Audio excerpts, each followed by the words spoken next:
working as an assistant professor in the Department of Sociology and Social Work. We are now going to see the important points related to the subject Sociological Theories. It comprises of 30 lessons. It covers the various seminal thinkers of sociology. First, it starts from Auguste Comte and it proceeds through Herbert Spencer, then Karl Marx, and then Emile Durkheim.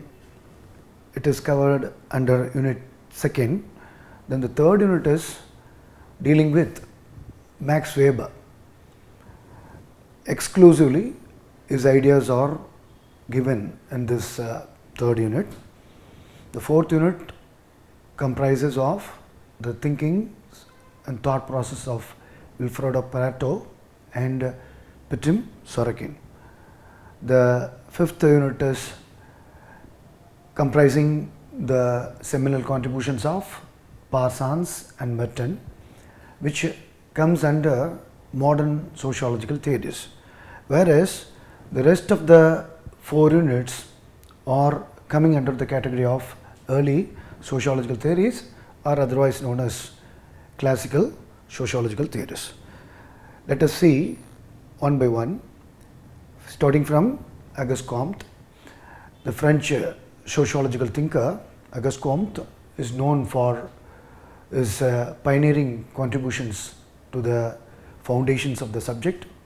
That is why Auguste Comte was considered as the father of sociology.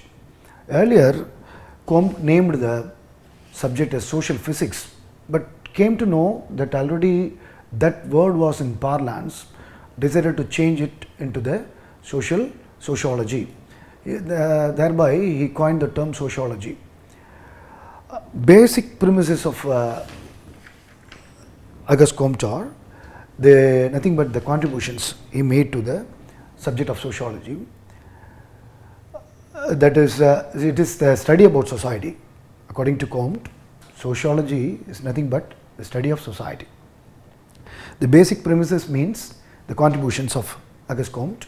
One is positivism, is known for that, and then law of 3 stages, and then classification of sciences. Then of course the social statics and dynamics, and then the methodology of Comte. First, the positivism means it is an empiricist tradition. Comte tried to add more scientific color, scientific background to sociology. So, according to him, only true knowledge is scientific knowledge. Knowledge can be derived only from sensory experiences, according to him. Metaphysical speculations, subjective or intuitive insight, and purely logical analysis are rejected as outside the realm of true knowledge. So, positivism as a method is also there. Positivism is a doctrine. It is giving more emphasis to the empiricism. Empiricism means evidence based approach. Then positivism as a method also he emphasized that sociology must depend on careful observation, usually based on statistical measures of social statics and social dynamics. He also recognized that sociology would have to be less experimental than the physical sciences because of the ethical and practical difficulties in intervening in people's lives. Comte regarded scientific knowledge as relative knowledge, not absolute knowledge. That means Comte is open to change the mind. If you are provided, if you are giving him with evidence, means he is ready to change the opinion. That means it is not a closed subject, it is an open subject. It is meant to change itself based on true, empirical, authentic evidences. That is the idea of Comte. Then the law of 3 stages Comte is known for. According to him, the development of human mind and the development of human society proceeds through the theological stage or fictitious stage, then metaphysical stage or abstract stage, and then positive or scientific stage. These three stages Comte emphasized. Let us see it in the later episodes about Comte's theory of law of three stages. Then the classification of sciences means Comte scheme of hierarchy of the sciences. Sociology and the moral sciences are at the top, that means increasing specificity. Physiology, biology are at the next level. He arranged it in a hierarchical manner. Sociological and the moral sciences, increasing specificity is there. Physiology, Comte called biology at that time, is known for complexity. Then chemistry is known for synthesis. Physics, relative simplicity, and celestial physics, Comte called astronomy at that time, generality. Mathematics at the analytical level, at the bottom of the pyramid. The pyramid is there based on the application, the level of application is there. Max being most applicable science, it is called general by him. Sociology least, it depends upon other sciences for its survival, is considered as the youngest subject according to Comte. So as far as the dynamics and statics are concerned, statics deals about the study of the order. Dynamics deals about the study of the change. No society is static and no society is always remain idle. It will change from one stage to another. Even the birth, growth, maturity and death are natural for human beings. Society is comprising of human beings, means naturally the change will occur. The sociologists should study the things, that means two different divisions, social statics and social dynamics. According to him, sociology represents the culmination of the development of science. It is based on mathematics and is dependent on biology, chemistry, physics and astronomy. These sciences have taken time to become free from theological and metaphysical speculations and thinking. Hence, Comte argued that sociology too would require some time to attain the full status of the positive science. Comte believed that sociology would be helped to become scientific by means of his writings. According to Comte, social statics studies the balance of mutual relations of elements within a social whole. According to social dynamics, focuses on whole society as the unit of analysis and reveals how they developed and changed through time. Social dynamics was equated by Comte with human progress and evolution. Then Herbert Spencer is considered as the father of social evolution. Evolution is an integration of matter and concomitant dissipation of motion, during which the matter passes from relatively indefinite, incoherent homogeneity to a relatively definite, coherent heterogeneity. This is the basic premises of Herbert Spencer. He gave the term survival of the fittest. Darwin, in his book Origin of the Species, acknowledged Herbert Spencer for this term. Then organic analogy, comparison of society with that of the organs of a human body. How various institutions are there, they are controlled and guided and taken to the course by various important institutions. For example, polity, religion, family, marriage, etc. The same thing can be applicable to the parts of the human body and to that of the institutions. Then the social evolution theory concentrated upon change from simplicity to complexity, or movement from simple society to various levels of compound societies, and change from military society to industrial society. The theory of social evolution is the foundation of Herbert Spencer. According to him, social evolution is also as rigid as organic evolution. Is evolution bound to move towards progress?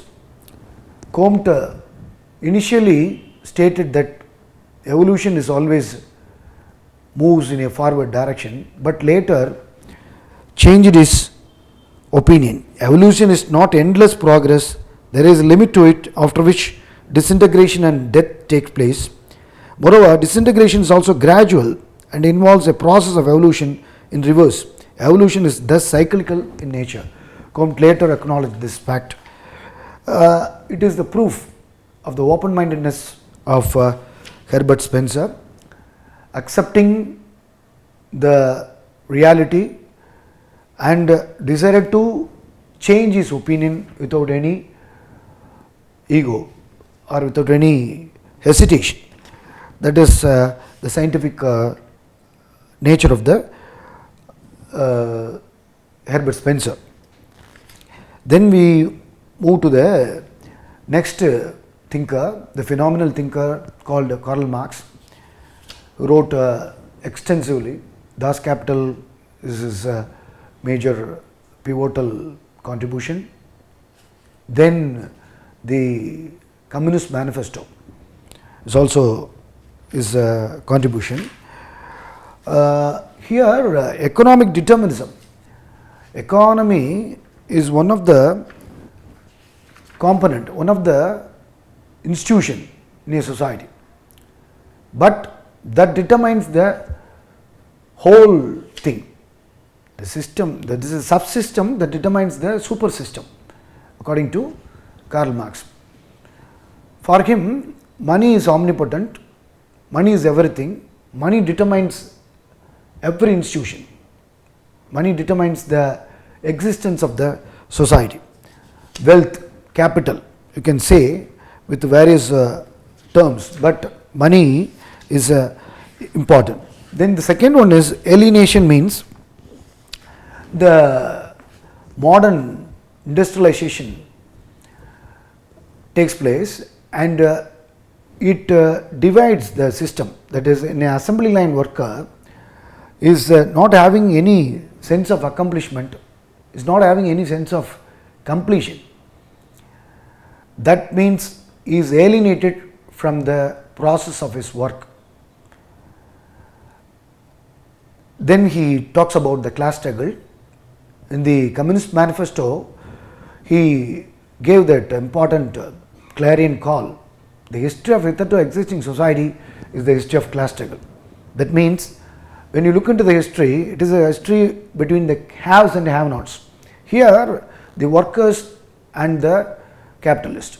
The workers are not having anything in their hand except their labor, whereas the capitalist is possessing everything. The land belongs to him, the investment belongs to him, infrastructural facilities belong to him, the technology, the tools, everything belongs to him.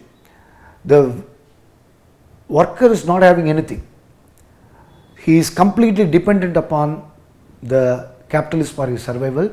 That dependency is making his position vulnerable. As a result, he has been exploited ruthlessly by the capitalists. But during the course of the history, they will gain, the workers will gain consciousness and they will unite and will they replace the existing system of the capitalists. Workers of the world unite, you have nothing to lose except your chains of slavery, is the clarion call given by Karl Marx.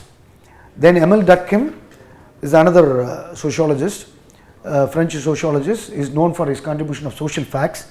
Social facts, according to him, are things external to the individual but have collective influence, coercive influence over him. For example, religion is social fact, language is a social fact. It came to existence much before it came to existence much before the life of the individual. During his course of his life also it is having the influence. Even after the death of the individual, the society is having the influence. So according to him, the individual is nothing. He is merely a puppet in the hands of the society. He has to dance to the tunes of the society. Then religion, according to him, is a social fact. As I already told you, religion is a very powerful institution which transcends the individual, which guides the individual, which shapes the individual. In religion, society is worshipping a symbol which he called totem from the tribal societies. He studied the tribal societies and came to the conclusion that they are having a symbolic representation in the name of totem. That totem may be a bird or animal or anything, but it is having reverence. Society attaches much meaning to it. It is nothing but the collective representation. Everyone is accepting. Society is making the individual to obey, to accept what it considered as holy, what it considered as supreme. So the individual is not having any alternative except to obey, except to yield, except to accept it. In that sense, social fact is very powerful. According to Durkheim, he is a collectivist par excellence. He goes to the extent that society is worshipping itself. The divine part, the divine element, the divine object or idol or the concepts are nothing but the collective conscience, the collective representation of the society. Everyone is agreeing to the worship that deity. If you violate, means you will be ostracized, you will be excluded. That is the force of the religion. In that sense, society is worshipping itself in a collective form in the name of a deity or a god. Then Max Weber, the third thinker, is known for the causal understanding. The spelling mistake is there. Casual understanding is not the correct one. It should be read as causal. Cause and effect means causal understanding and historical process. Understanding on the level of meaning and human action, the ideal types and its nature and application. Then bureaucracy, according to Weber. In the German, there is a word called Verstehen. Verstehen means understanding. The essence of sociology is to understand the meaning behind the action. That is the belief of Max Weber. Understanding on the level of meaning and human action. Action is there, the individual is there, is oriented to move towards the direction, situation is there. What makes them to move? What makes them to act? That you have to understand. Interpretive understanding of human actions, their conditions and consequences is the subject of study of sociology according to Max Weber. The ideal types are nothing but the mental constructs. For the sake of comparison, you have to construct an ideal type, a model for comparison, the standard for comparison.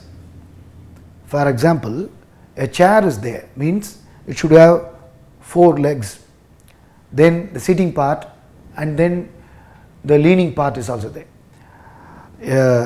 Minimum basic requirements for anything is given in the ideal type, without which you can't term it, you can't call it as a model. A model requires certain basic features that according to him, is the ideal type. Ideal means these are all necessary, these are all desirable, these are all required to make a system to function. Then bureaucracy. Bureau is again a French word, ruled by procedures, governance by rules and regulations. That is the idea behind bureaucracy. Bureaucracy is ruthless. It goes through rules and regulations, strict application of rules and regulations. There is no other alternative, there is no other solution for it. Bureaucracy is not foolproof, it may have some shortcomings, but in this context it is a necessary one. There is no other alternative to replace bureaucracy, even if it is having some shortcomings. That is the idea of Max Weber. Then Wilfredo Pareto talks about the social system, its structure and dynamics, the circulation of elites. It moves, every society is dynamic in nature, then the replacement of one sector by another sector is also considered as natural. Pitrim Sorokin talks about the culture and personality, ideal culture, ideational culture and sensate culture. The three cultures he is trying to portray. We will see in detail in other following episodes. Then the fifth unit is comprising of Parsons and Merton, the structural functionalism. Both of them, the American sociologists talked about the structural functionalism. Any system to function must have integration and equilibrium. These two elements are called system properties. According to them, integration and equilibrium. Integration between the parts, among the parts to function.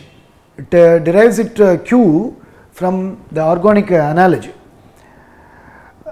Then functionalism, function means any positive contribution to the maintenance of the system. Equilibrium, that means even if the balance is disturbed, the system is capable of restoring its balance on its own. That is called equilibrium.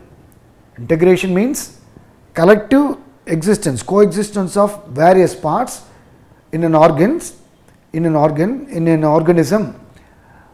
Like that, in a society, various institutions are there, they are having integration, they are dependent upon each other. Individual and society are dependent upon each other, the micro and macro level. Likewise, the organs are dependent upon each other for their survival, and the system is having the safety mechanism of restoring its balance on its own. That is called equilibrium. That we will discuss it in detail in coming episodes. Then Coser is known for the conflict functionalism.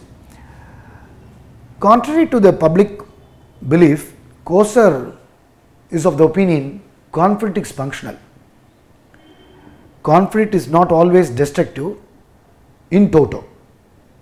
For example, external conflict brings internal cohesion. That is the main idea of Coser. In that term, in that angle, in that context, conflict is doing some functional contribution to the system for the society.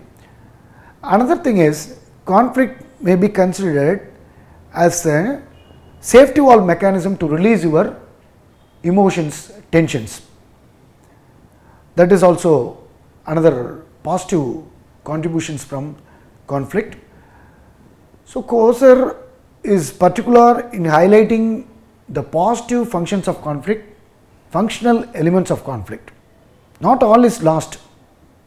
In conflict means we can do a retrospective analysis of the pros and cons of a conflict. If it exceeds the limit means it will be destructive, but within the boundaries you can expect some positive contributions from conflict, because conflict is natural, conflict is universal, conflict is unavoidable, conflict is certain sense necessary, conflict is immanent, conflict is continuous. So, you can't avoid conflict altogether. So, in that aspects, in these 5 units, the plan is to give the idea, to give the nature and scope of sociological theories to the students of sociology. If in the next slides we will go each and every unit in a detailed manner. This is an introductory one, this is only a bird's eye view, it is a general perspective. Let us see it in a very detailed manner, in a deep analytical way in a later episodes. Thank you for your patient listening. Thank you.